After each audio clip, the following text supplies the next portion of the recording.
Hi, I'm Dr. Murdoch. I'm the bass trombone player in the Jenaer Philharmonie, and this is my short video for In Music on my warm-up.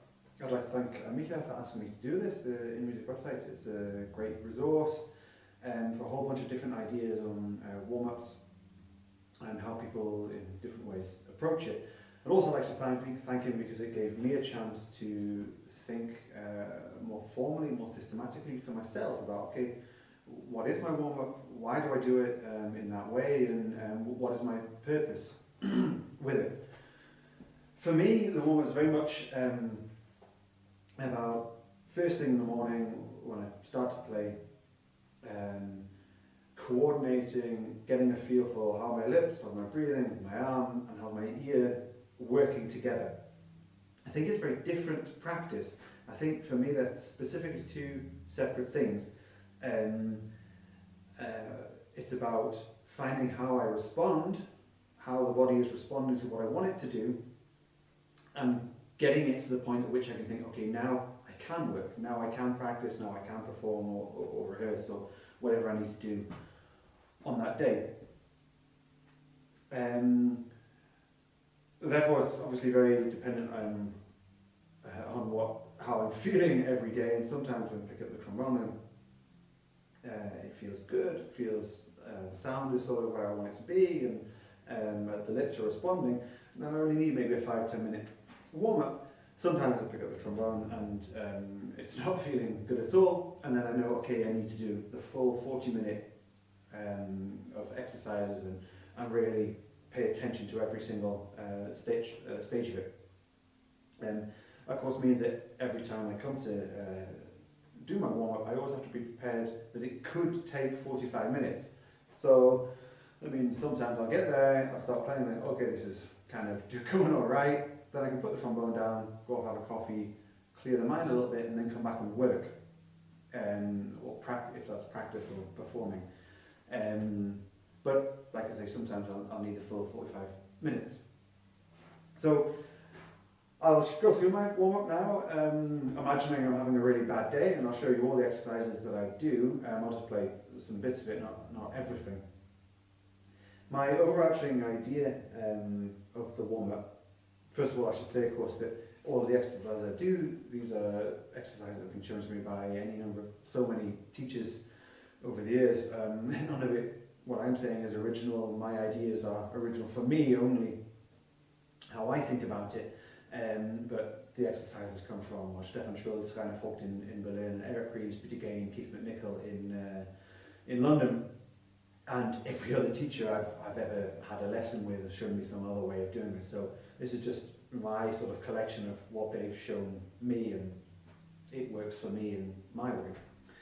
So the overarching idea of the warm-up for me is starting, of course, in the very smallest building blocks of playing, so long notes, so small glissandos, and then building up step by step to technically quite demanding things, but always going small, a little bit harder each time, so that if I hit a block and I think, oh no, that's not quite working, I know exactly, okay, that's where the problem is. And rather than jumping straight into technical tricks or whatever, and then suddenly thinking, oh, it isn't working, but I don't know why. So if I'm doing the full warm-up, I'll know that sometimes if it's feeling good, and I'll skip some of the exercises if it feeling I don't maybe need to concentrate so much on this really simple stuff, if it's all feeling comfortable already.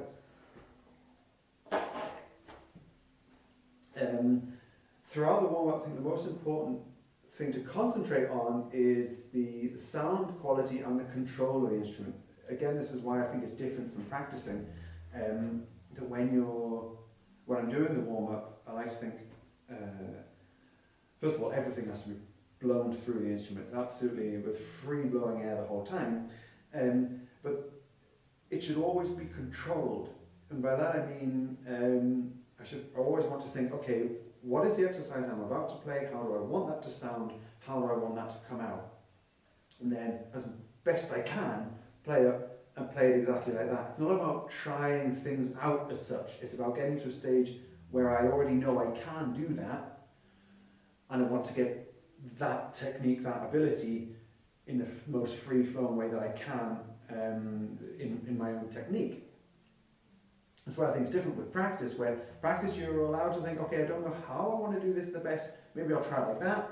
Oh no, that doesn't work for me, I'll try it this way. That works for me. So practice is a little bit more about trying things out and finding out where I am, finding out things I can do that I can't do, that I haven't been able to do already on the instrument. Whereas I think the warm-up is about finding your center for the things you already know you can do. Making sure they're there like they were the day before or the week before or whenever, and then moving on to practice. So, the first exercise is buzzing on the mouthpiece, and then playing on the trombone, a small pattern. I'll play that for you, and then I'll try and explain what I'm thinking of, concentrating on when I do that afterwards.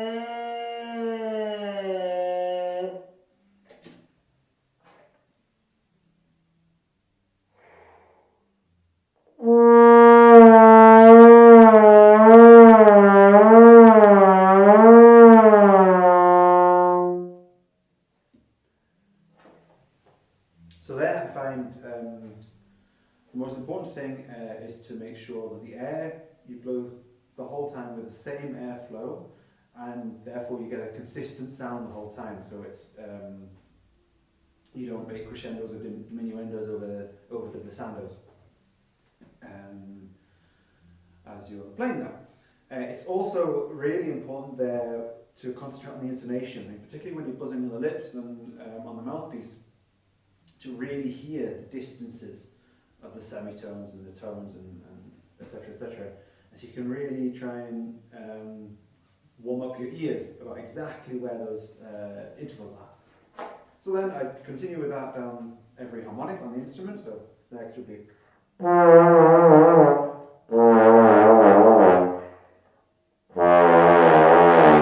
the plug, and then on the last one on both plugs, I think it's really important. It doesn't matter how many times I have to breathe while I'm doing that, but again, no crescendos, no diminuendos, try and hit every note, and throughout the glissandos, try and have a stronger sound as possible. And always going down to the bottom B flat on both plugs in seventh, so that every day I'm really hitting that, what's sort of the hardest note on the instrument, I'm really hitting it and trying to hit it in the center.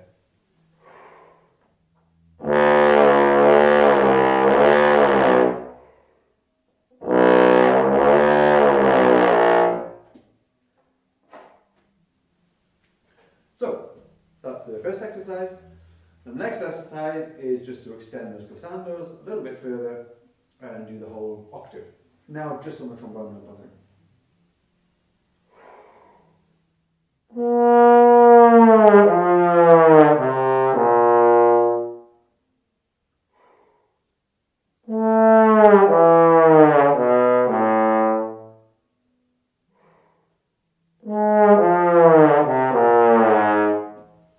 Etc., and I'll carry on that down to the pedal F.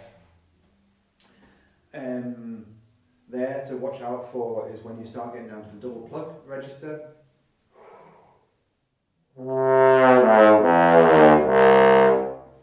That the bottom C's come out in as full a way as is possible.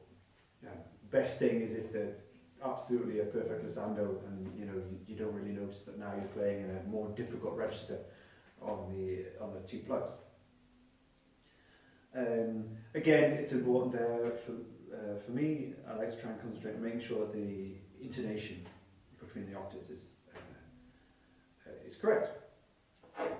So the next exercise then is to sort of take the glissando out of it and just concentrate on the octave intervals in slurs.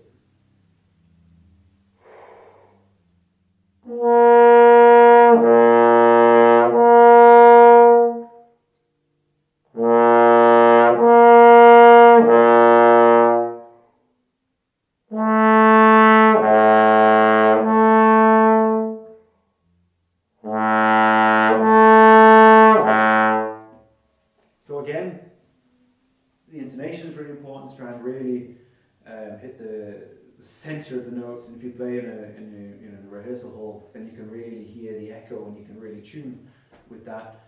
And also really important to make sure that it's a real slur. It's not, there's no separation between the notes. It's difficult, but that's sort of the goal. And again, then when you get out to the double plug register, it's important to fill out the bottom C's and B's and the B flats, but that they don't come across as sort of too loud. They don't stick out too much.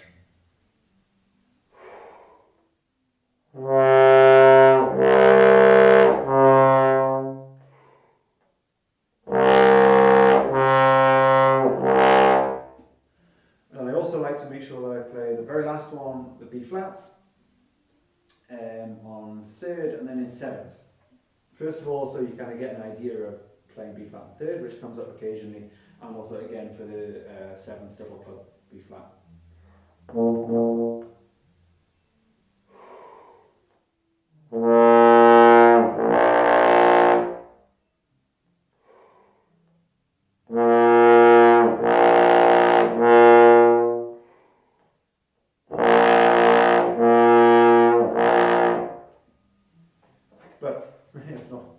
That's not an easy one to come out. So now that I feel I'm in the plug pedal register and I'm starting to feel comfortable with it, I do a couple of exercises now to practice around the break between pedal notes and plug notes. I'll show you the exercise and then I'll explain what I concentrate on whilst I'm doing it.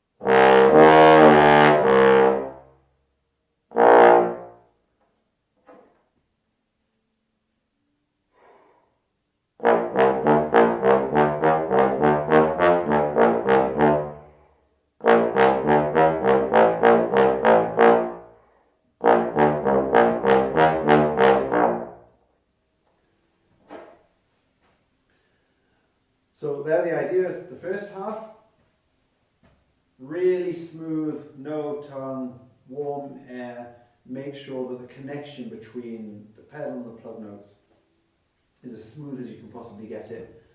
And then when you play the faster version, try and make it so that each note is equal.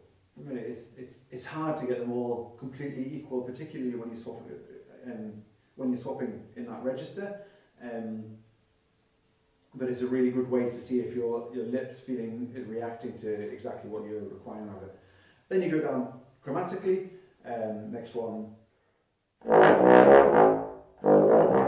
etc., down to F, or you can go as low as you like, but I go down to F. And then finally, I do a chromatic exercise.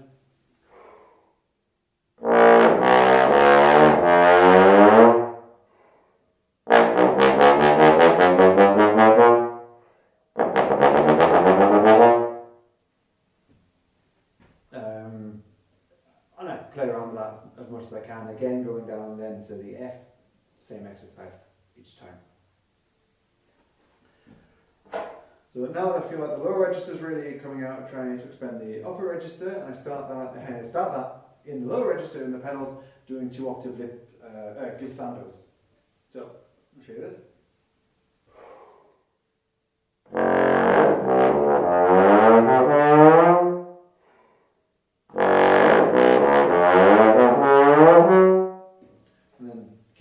going up there until as high as I can get the top notes to still sound as good quality and as in tune as the bottom notes.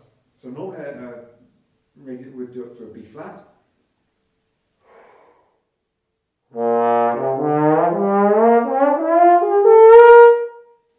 And if I'm feeling particularly fit, or if I'm feeling I want to extend that a little bit, then I'll keep on going up to a D or wherever I end up. And then once you're up there, of course, come back down.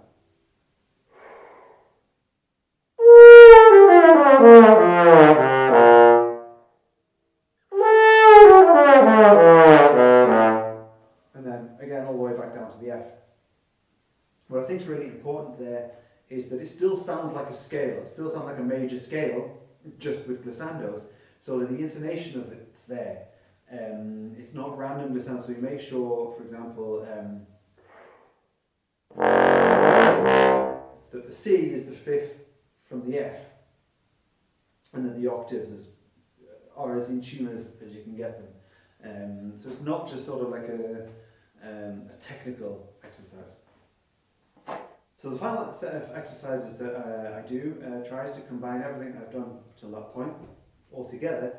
In particular, I try to I use it to make the connection between these long glissandos and actual playing. I mean, you rarely ever play the glissandos in pieces or in the orchestra or anything, but to see how the glissandos can connect to actual a style of how you would actually play. So I'll show you the exercise, and then I'll try and explain what I concentrate on afterwards.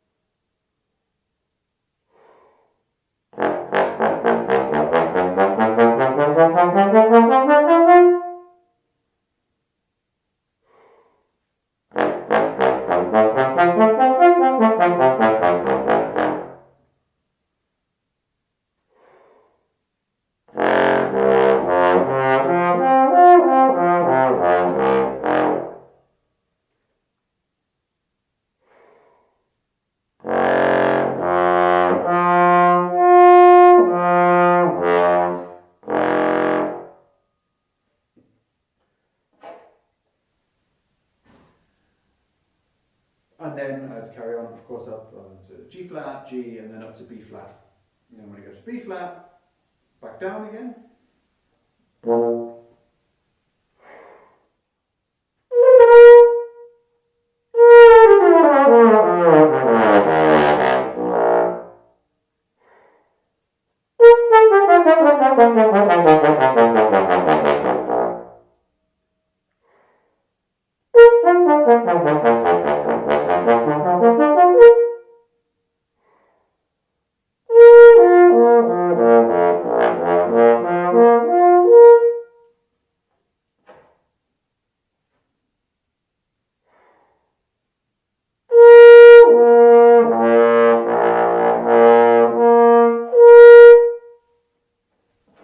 And then back down, grammatically doing the exercise down to the F.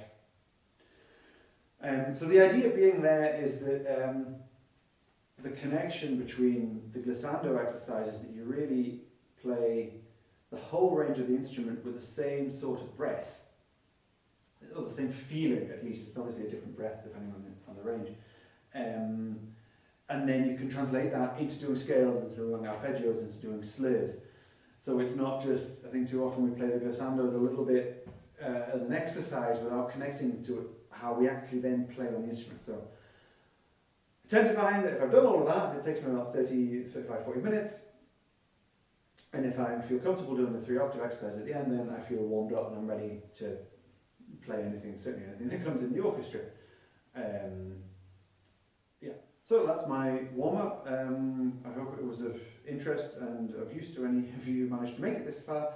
If you've got any questions, feel free to get in touch on Facebook or wherever.